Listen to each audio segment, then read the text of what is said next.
Hi. All right, so today is June 13. 2021. Lucky 13. But what we're talking about is June 13th of 2004. 17 years ago. So it kind of felt like the first day that we met, but it was actually The second day. Yeah, so we met on the 12th. Mhm. You played your show. Show ended at, everyone left at 2. That's when I kicked everyone out. So I could clean up, count the money. Mhm. Bartender life hashtag. Yeah. So I guess when everyone was still there, you gave me a CD. Right. I gave her a CD, and was so classic. And it was the crappy painted whiteout version instead of the screen printed version, which got us to talking about screen printing. I was doing my screen printing project. Correct. So then you said, well, the place next door to the gallery was a screen printing shop, and you knew there were some screens in the dumpster. Well, this Somehow other you knew guy, that. well, there were a couple of regulars that would come in, Right. and one of them knew my project, and he had told me about the screens in case I needed them.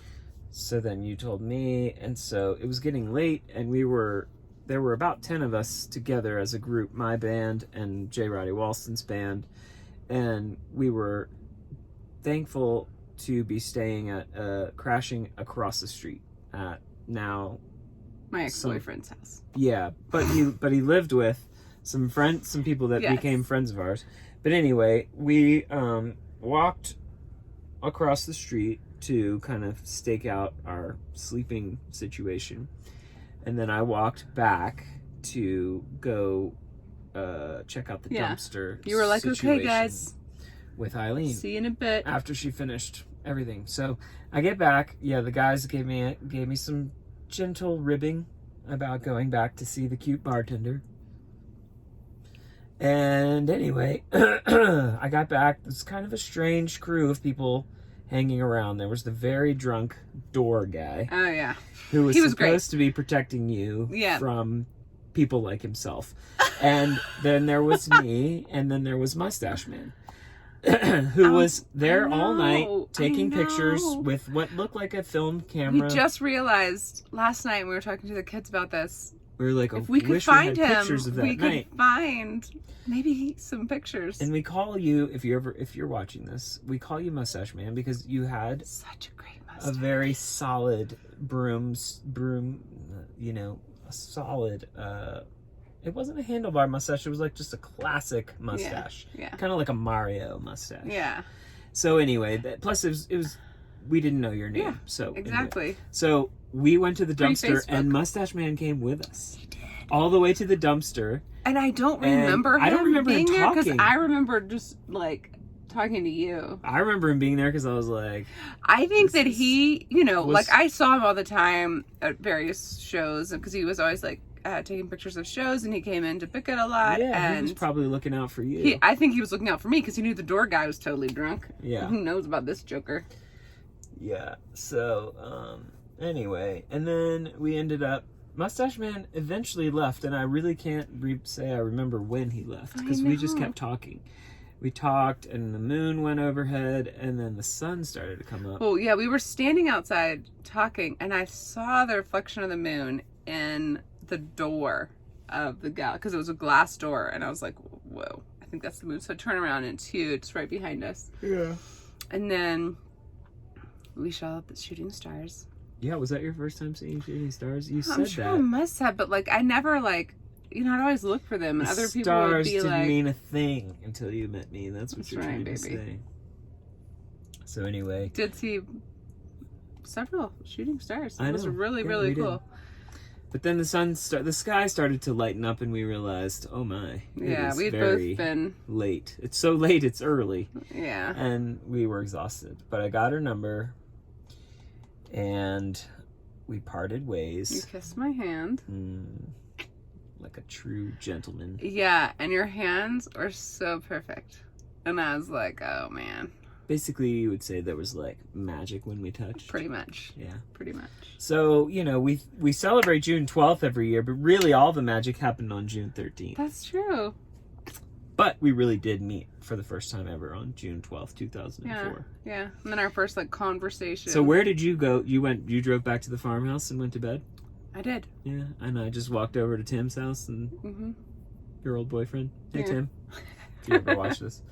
So glad that And I don't. You were I part think of that. I think I slept like 2-3 hours before everybody was up, and we were driving up to DC, which is where I'm from. but you probably didn't have to drive.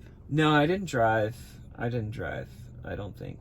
But anyway, that was a fateful. Well, night. that was my last night at work. right. That was my last night bartending. I almost didn't even come in. I had a photo shoot all day long, and You almost bailed. you know, Tim had called me, and he was because he was my boss, also Ex-boyfriend, boyfriend. boss situation. It was Classic. anyway. And he was like, I know you're really busy and blah blah, and I can get somebody else for that night. And I was like, it's fine. It's my last night. I'll just do it. So yeah, that was my last night. I got a nanny job. So And we weren't supposed to be playing that show at Oh, all. no. We were supposed to be playing in Atlanta, but that show, we were, you know, not a big draw at the time, and the Atlanta show clearly got a better offer, so they called and were like, "Oh, we're so sorry, we double booked," aka we took a better band. We had a better band asked for the show, and we wanted to make money. So. yeah. So we got bumped basically, and then I made a few calls to people that I knew that knew people in the North Carolina area, and that's how we ended up getting the show through my good friend Ryan Sims, Yeah. who knew Matt Stevens, and who was Smitty, roommates and with who's roommates with Tim, I think. Yeah. So anyway, all those guys, all of that. And that's how we ended up there. So you almost weren't there. I almost wasn't there. But we know that this is not a almost missed situation. Right. God would have figured it out some way, somehow. But Yeah, and it's so funny because like that night we just had so much in common, and you know, we kept like finding things to talk about. Just like there's just so much. yeah. And so much that we resonated with, and you know, we could have talked for way longer. Yeah. The reason we stopped talking was We had to go to bed. and then you were going to the beach the next day, right? And I was going on the rest of the tour. You know what? I think I went to the beach that night. Well, it wasn't night anymore. It was morning. You mean No, the 13th. The night of the 13th. So you went home, slept a little bit, and then got up and drove to so the I beach? met my friend David at a beach house, Carolina Beach, at Kirsten and Mark's. Yep, the shack. And the Atrides. So that was the first time I'd ever gone there. I just met you. The first time I ever talked to you on the phone was there. Mm-hmm. But so it was really funny that night. I think it was the 13th. So David and I meet at the house. I think I got there really late, and I don't know when. I think he might have gotten there even later than me. So then we like stayed up talking again really late, and I was already so tired. But we were talking about relationships, and you know, just like going over all these relationships that we had had, because I had like zero expectations about this This. thing. This, you know, Mm-hmm. just another guy, another musician. Another musician giving me a CD at the end of the show. So trite. So anyway, we were arguing about like whether or not there's like a soulmate for you out there, and I was like, no. As a funny aside, Eileen doesn't really like the CD that I gave her. I mean, it wasn't like she was super impressed. I'll just put it that way. I mean, I just think that I like did listen to it. the typical like girl at the bar, dude playing music is usually followed by like girl is huge fan of dude's music. That's not the situation here, or not that album anyway. The one that I gave you. Yeah, I mean, you just seemed very, you know, emotionally wrapped up and all these girls, and you were... They weren't you, and you were just like, whatever. I don't know who he's talking about in these songs. You're very passionate. No, I'm including this because I like it. I think it's hilarious that you're like, meh. Songwriting, take it or leave it. No, I think you're an amazing songwriter. I think you grew to appreciate my songwriting. I just don't think you were like blown away. It wasn't like that wasn't the thing. I didn't listen to it again. I just listened. It was. I just listened to you listened to it to say you listened and I was to like, it. there. And you're like, I heard it. Yeah, but I think it was much more Put the it back on the conversation shelf. we had. Yeah.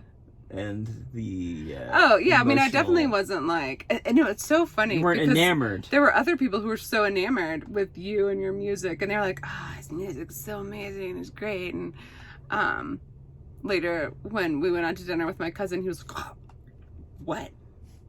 Like Roy is we're eating dinner with Mike," and it was so funny. But yeah, I mean, I think it's good that I didn't like idolize you. Yeah, I think that creates a really weird starting point for a relationship. But anyway, we really grew to appreciate each other in time. Those things are complex, you know. Oh, and it's not like I didn't think your songs were good. It's just not the kind of music I would have listened to. No, yeah, that's exactly. It's totally fine. It's not the kind of music I want to listen to all the I don't time. really listen to that. I occasionally am in the mood to listen to the kind of music that I write, but very rarely is what it is. I think that's enough for day 13. Yeah, I mean, I think that sums it up. Anything else that happened amazing? Where did you go that night? Were you in DC that night? Yeah, I think we drove all the way. You got the. Oh yeah, we drove all the way to my parents' house, and we were all exhausted and went to bed at my parents' house, and we woke up to them. They were getting the hardwood floors refinished. So they were sleeping in the basement. We were sleeping all through the house because there were so many of us. Oh, okay.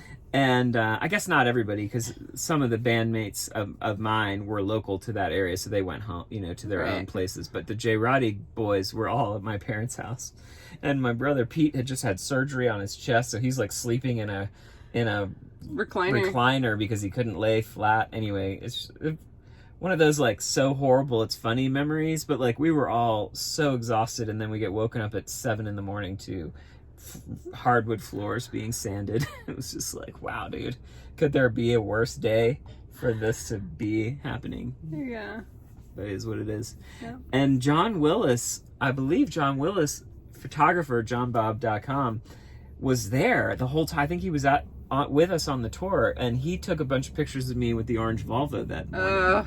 My mom was cutting I might have fallen in love with you just for the orange Volvo. So my mom was cutting the grass, and I was just like, exhausted. And John was like, "This is hilarious. You need to like just relax on the hood of your 1979 orange Volvo while my mom cuts the grass." Oh my gosh! He took a bunch of pictures. See them. I know, and John, I've never seen them. So if you still have them, that would be amazing. I know they were on film, so it could be they're gone forever, but. That would be amazing. That was pretty funny. Wow. All right. But that was technically June 14th, so we're really getting ahead of ourselves. All right. Bye. Bye.